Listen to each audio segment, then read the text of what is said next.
Hello नमस्ते good. कैसे हैं आप सभी लोग? आई होप सभी लोग अच्छे होंगे, अपने घरों में होंगे।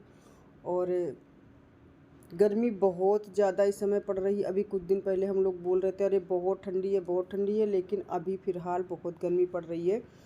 तो आप लोग अपना अपना ख्याल रखें और ज़्यादा से ज़्यादा पानी पिएं और अपना खाना घर का ही खाएं, बाहर का बहुत कम खाएं। जिसमें जो भी ठेले और बाहर का खुले में खाना बिकता है उसको तो बहुत ही देख परख के खाएं, नहीं तो आप घर में रेसिपी बनाएं खाइए। आज की रेसिपी मेरी बिल्कुल सिंपल है और बिल्कुल सादी है। 50 बार आप इसको बना चुके होंगे, घर में खाते हैं, अक्सर बनाते हैं, लेकिन आज हमने कुछ डिफरेंट बनाया है। बिल्कुल सिंपल तरीके से बनाया है और यकीन मानिए बहुत अच्छी बन के तैयार हुई थी ये रेसिपी। आप लोग भी इसी तरीके से बनाएंगे तो बहुत अच्छी रेसिपी बनेगी, ठीक है। और वीडियो को लाइक करना ना भूलें, ये मेरी रिक्वेस्ट है आप लोगों से। आप लाइक करेंगे, कमेंट करेंगे, मुझे मोटिवेशन मिलता है और मुझे अच्छा लगता है कि मेरी वीडियो आपको पसंद आई। और आज मैं आप लोगों को एक कहानी सुनाने जा रही हूँ, तो चलिए एंजॉय करिए कहानी को। तो वो तो सुना ही होगा ना कि लत्ते का सांप बनाना, ये खासकर बात बोली जाती है पुलिस वालों के लिए। लोग बोलते हैं कि पुलिस लत्ते का सांप बनाती है। तो आज हम सुनाएंगे आपको कहानी, और इस कहानी को कोई भी अन्यथा ना ले, सिर्फ ये हंसी मजाक की बात है, ठीक है।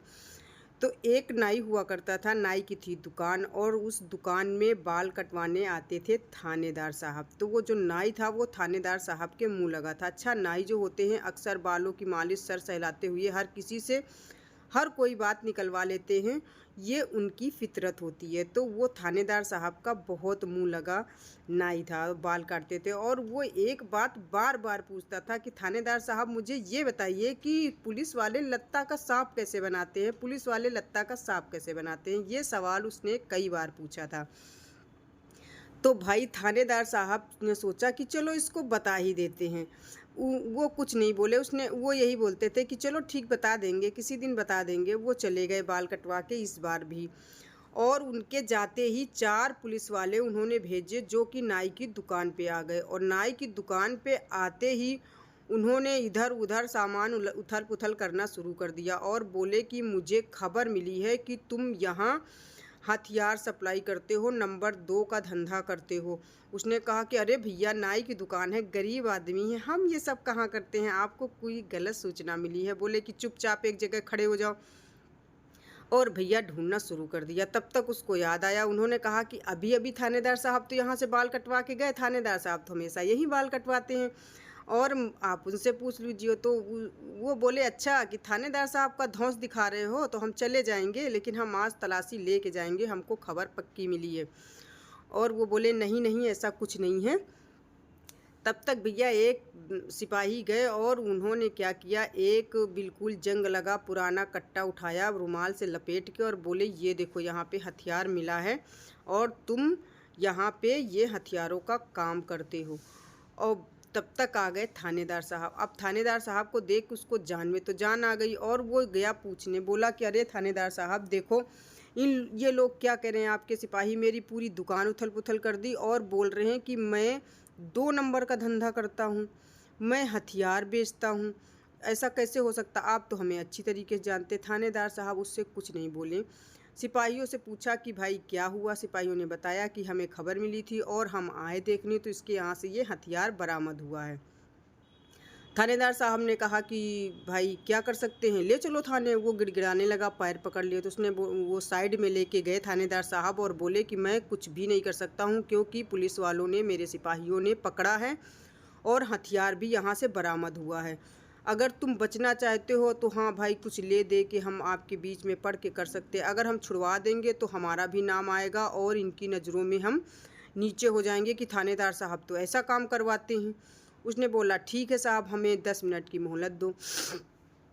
वो भैया अपने घर गया और घर जाके अपनी माँ बीबी के जो भी गहने थे वो लिए और एक सुनार की दुकान पे बेच के 20,000 रुपये जैसे तैसे करके लाया और बोले सर इतना इंतजाम हुआ है, आप ले लो।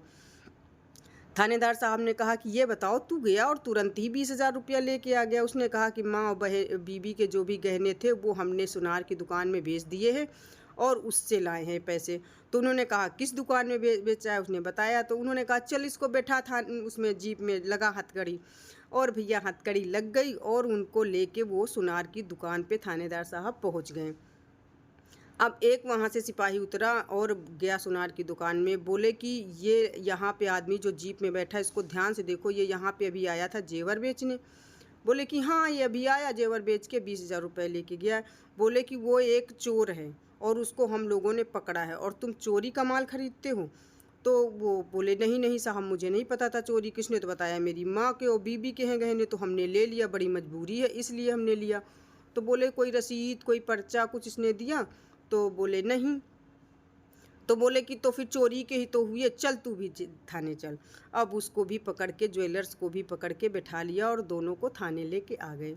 अब थाने आने के बाद भाई ज्वेलर्स जो थे जो सुनार थे वो तो बेचारे गिड़गिड़ाने लगे, रोने लगे कि भाई मेरा तो धंधा चौपट हो जाएगा, बड़ी बदनामी होगी, मुझे नहीं पता था। और एक कोने में नाई बैठा और वो तो बोले ठीक है चलो कुछ ले दे के। उन्होंने थानेदार साहब से कहा कि किसी तरीके आप हमको निकालिए यहाँ से, सर मैं बुरा फंस गया हूँ, मेरी कोई गलती नहीं।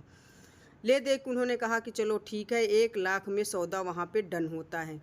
और 1 लाख रुपया मंगवा के सुनार ने दे दिया। 1 लाख रुपया आ गया और सुनार से बोले ठीक है आप जाइए, कोई बात नहीं होगी, ये बात किसी से मत कहना। सुनार तो अपना जीप मिला उसको और वो सांस लेके राहत की और भागा वहाँ से। अब जो भैया नाई थे ना वो कोने में बैठ के ये सारी कहानी देख रहे थे। 1 लाख रुपया उन्होंने अपने उसको जो भी पैसे थे ले लिए और बाद में नाई को बुलाया और नाई को बुला के उसके दिए हुए 20,000 रुपये उसके हाथ में पकड़ाए और बोले कि ये लो अपने 20,000 रुपये।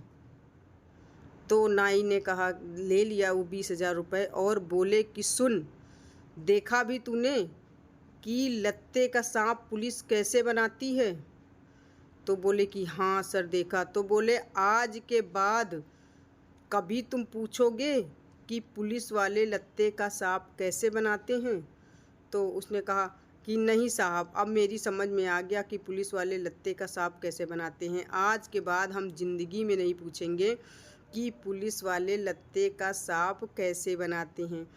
तो भाई ये कहानी आप लोगों को कैसी लगी मुझे कमेंट करके ज़रूर बताइएगा। और हाँ, कुछ रिश्तेदार भी होते हैं जो लत्ते का सांप बनाते हैं, तो उनसे सावधान रहिएगा और सतर्क रहिएगा। Thank you so much. और मेरी कहानी कैसी लगी ये कमेंट करके ज़रूर बताइएगा। Thank you.